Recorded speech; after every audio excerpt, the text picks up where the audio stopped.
So what I wanted to do is I wanted to kind of gather you guys and also make a recording for the rest of us that are in this VIP group to really talk about, what is it that we can be doing to make sure we're staying on track. Everyone has different lifestyles here and we all have somewhat different goals, but at the same time, some of these principles are going to be able to be supportive so we stay on track and we don't lose ourselves to anxiety or stress or fear that's going to have us not only just, get off track with where we want to go for our health, but also, it could make us in the end a little more susceptible to just not focusing on our health because of anxiety or because of fear. Those are two things that I think are huge right now to really address, and then figuring out what can we do with this time that we have, because it's uncertain to how long that could be, and it's also kind of unclear as to what level we'll have to do to participate in the public health response here. I already know that it disrupted and shut down the gym for us finally. We're waiting for the official call, but these are the things that we ask ourselves, how can we powerfully adapt to it? And also, I wanted to let you guys know how I'm here to help you. So I have some things that I want to cover here that I think are best for us to focus on. I wanted to share this quote with you guys real quick. It was from Deepak Chopra, and he said, in the midst of movement and chaos, keep stillness inside of you. And that's really what I wanted to echo here to all of you guys amongst this, because I know we all have different industries, we all have different focuses. Some of us can easily work from home, some of us not so much, So as you're adapting through all this, I want you guys to just keep that in mind, in the midst of all this movement, things are changing socially for us, things are changing for our lifestyle and the patterns.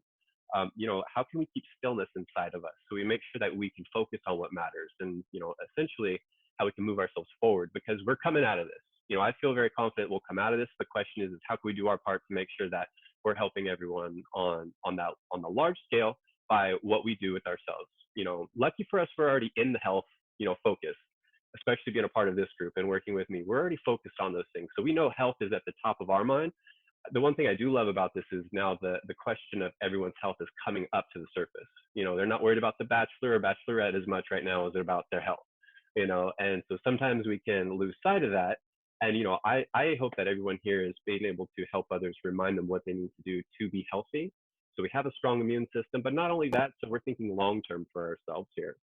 And I'm not going to tell you guys what to do, because there's experts out there that can tell you way more to what to do, specifically for when it comes to, the coronavirus and through the public health, and the recommendations. So there's, experts that can give you way better advice than I can in that area, but really I'm here to help you guys in making sure that we stay focused on your personal health. So they can help you with public health, and we got lots of experts that are trying to tell us what to do so we have the best case scenario. I'm here to help you guys on that personal level.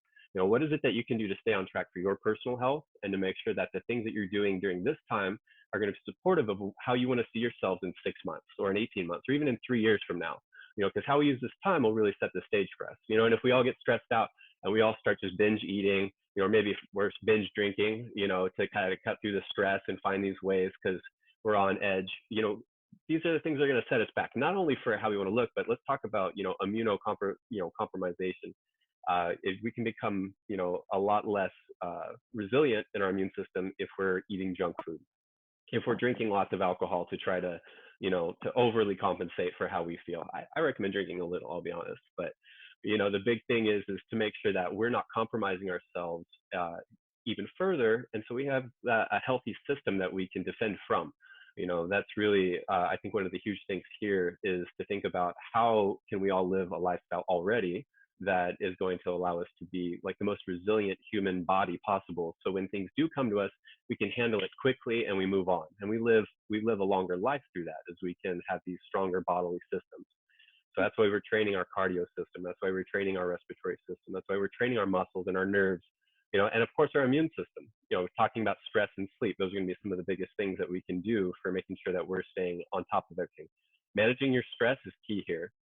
And I'll get deeper into that, and but just think about that at the top of your mind. And with everything that's going around, with every news thread that can bombard its way into your phone, just remember that how we deal with that in the internal environment that we create through stress and anxiety can move us away from being the most healthy version of ourselves, or having the best immune system to really support us through not just this situation, but anything to come, any future virus, or even just the seasonal illnesses that come around.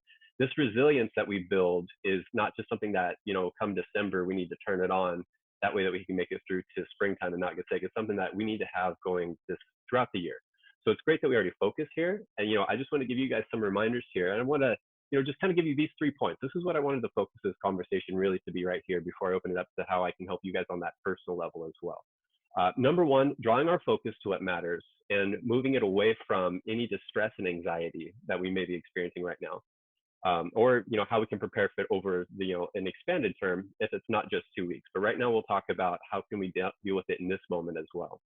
Number two, I want to talk about how to take advantage of this time actually to really make improvements to your lifestyle and for your goals. There's this opportunity here that if you are working from home or if you have time home with the kids now, and your world has kind of become a little smaller as far as where you move and what you do. How do we take advantage of that? There's lots of things that I want to cover here with you guys to talk about how you can actually use this as an advantage to yourself while you're doing your part on the public level or on that the global level to be someone who's a part of the solution. And number three, I wanted to talk to you guys about how to adapt your lifestyle and your training plans for at home, without gyms being accessible or normal health clubs. I know some of us have the opportunity or are already practicing that. Catalina, I know we already have like a routine, that you can do from home as well. So these are the things that I want to remind us that this is an asset, it's something that we could stay on top of. And if you don't have that yet, then that's something that we could talk about how you can make that adaptability to what you are doing, so we stay on track and make sure that we're, that's a part of our daily culture. And again, we're not getting distracted or we're not just letting our time kind of go by idly. And how we get the boost through that, because if we adapt that, we can cut through our stress. We can make sure that we're staying in a shape where we are a healthy human being and where our body has strong defenses because we're caring for it, instead of just sitting around and scrolling all day long, or maybe just kind of losing that time. How do we really make sure that we adapt our training plan and the lifestyle to fit this situation or these smaller parameters, that we aren't used to having, and that how we can become powerful at the end of all this.